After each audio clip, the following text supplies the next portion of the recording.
Marvel Studios has given us some amazing movies, compelling stories, but also some moments that make you scratch your head or simply say, WTF. If you travel to the past, that past becomes your future, and your former present becomes the past, which can't now be changed by your new future. Let's get started with some good old-fashioned Marvel bullshit. It's a bunch of bullshit that makes zero sense. And we'll start with Avengers Endgame.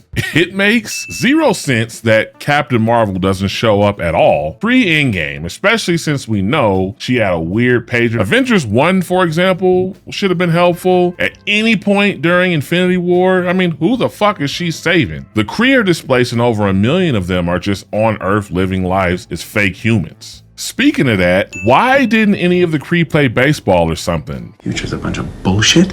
I mean, 5 years after the snap, you're telling me just because half the world got wiped out, there's no more baseball? A sport that generates billions of dollars in revenue is just gone? Gone like Hank Pym in the game after the snap, which left Ant-Man in the quantum realm. But don't worry, in Endgame, a fucking rat accidentally steps on a button to bring Scott back.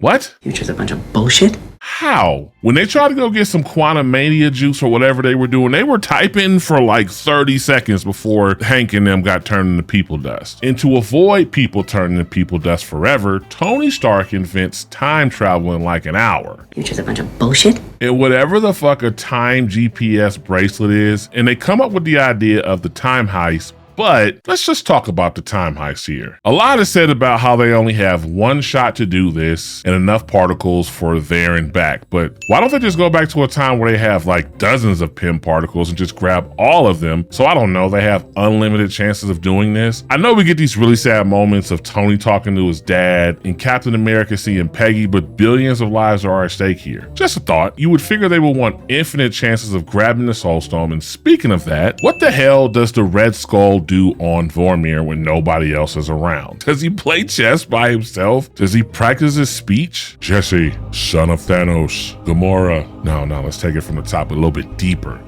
Gamora. Like, what the fuck does he do the entire time? That's got to be a super boring existence, but the Soul Stone is important and is a means to an end, and it gets us to the ending of Avengers Endgame. After they defeat Thanos, they send Captain America back in time and put the Infinity Stones back to their place of origin. However, Cap never comes back and he chooses to have kids with Peggy and live happily ever after. I get it, but how does Captain America return all the Infinity Stones to where they originally came from? Yes, it was all created in the Big Bang, yeah. And how and where is Cap gonna put back the Reality Stone? Wasn't that thing like in Jane's blood or something like that in Thor? Like, is he gonna put it back in her? Like, how the fuck is he gonna do that? Does he give it back to Malamith? Weren't the stones like hurled across the galaxy? I mean, does he put them there? Like, how does he put them back? And also, something I've always wondered, why does Thanos need to even snap? And also, do you guys snap with this finger or this finger? So I snap with this one. But anyways, no more hate on Endgame, because I do love that movie along with most Marvel movies. So if you're loving this, hit the like and subscribe button before we move on to Sony Marvel and the awfulness that is Morbius. But hey, it's Morbin time. The end credit scene shows Morbius and the Vulture. Vulture got out of prison because Doctor Strange did some shit to the multiverse in No Way Home, but they discussed partnering up. But how does the Vulture get his suit back? It's bad enough that Sony did the really shitty thing by making people think that Morbius was going to be a part of the MCU. They made it seem like all of this would be part of the MCU, even though it wasn't. Somehow, Vulture gets out of jail and, I don't know, calls Morbius for a meeting, but how does he contact Morbius and how does he get his suit back? Does he call him? Yo, is this the Vulture?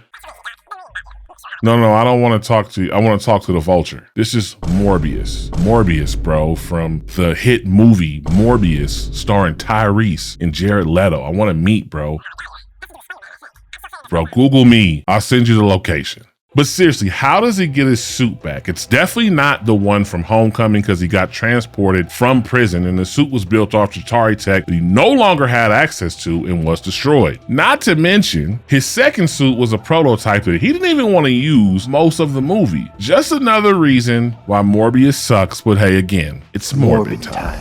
And finishing off our second edition of shit that makes zero sense is the Fantastic Four First Steps. First, this movie is really, really good. I don't care about box office shit. This movie is really good. Go watch it. Galactus finally not being clouds looks incredible. Galactus is here to devour Earth after Silver Surfer marked Earth for death. He's gonna eat it. And maybe the answer to this is in the comics, but why does Galactus even need Silver Surfer? Please comment below right now and tell me. Why doesn't he just fly around on his ship, and if you see a planet, you eat it? Why do we need to warn people? I mean, we know Silver Surfer's planet was once marked to be eaten by Galactus, and she made a deal to save her home planet, so it's clear he had a strategy prior to knowing who the fuck Silver Surfer was. Is he lazy? Does he have bad GPS? Why does Galactus need Silver Surfer? I need to know. Secondly, why don't the Fantastic Four lie to the world? So they go to the Galactic ship and they're all like, chill, don't eat our planet. And he's like, I won't eat your planet if you give me your baby. Wait, how irresponsible is it to take a super pregnant chick to the depths of space to fight a dude that can eat planets? Somebody take that baby away from Sue, like for real. Child Services needs to step in there. But of course, they refuse and they go back to Earth. Earth people are all like, how'd you defeat Galactus? And they're like, we didn't. So naturally, they want to know what's up and they want to know, well, what does he want? And for whatever reason, the Fantastic Four keeps it real. And they're like, yeah, he wants our child, who was also just born in space. Naturally, people flip out, like, but give up that damn baby to save billions of people. But in the real world, like thousands of people would have stormed their house, took that baby, held him up like Rafiki did Simba in The Lion King. There would have been mass riots behind that shit. They would have burned that building to the ground. But in the movie, they just give a speech and everything is it's just okay. How would taking their baby crave Galactus's hunger or whatever he thinks is the baby's gonna do? Like, how does that work? Seriously, please explain it to me. And guys, that is gonna do it for this version of stuff that makes zero sense. I've ranked every Marvel MCU movie except for Fantastic Four because it came out after. I give that an S tier, by the way. So if you like Marvel, click right there. My name's Jesse the Contrarian, and I will see you guys in the next one.